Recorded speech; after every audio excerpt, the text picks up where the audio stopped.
Wij krijgen een nieuw schoolplein. En uit elke klas is 1 iemand uitgekozen die mag meebeslissen hoe het gaat worden. En uit onze klas ben ik uitgekozen. Hé, zist in de juf dat wij als klasse een pannenkooi willen? Ja, maar dat is wat wij willen. Dat is toch niet wat de hele klas wil?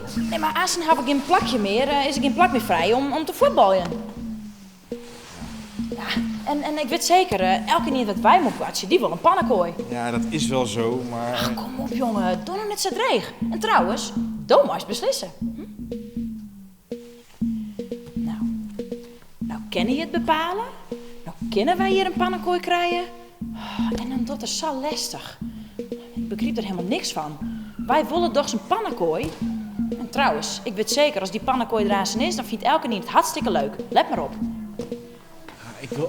Ik wil ook heel graag een pannenkooi, ja, maar dat is toch niet wat de hele klas wil?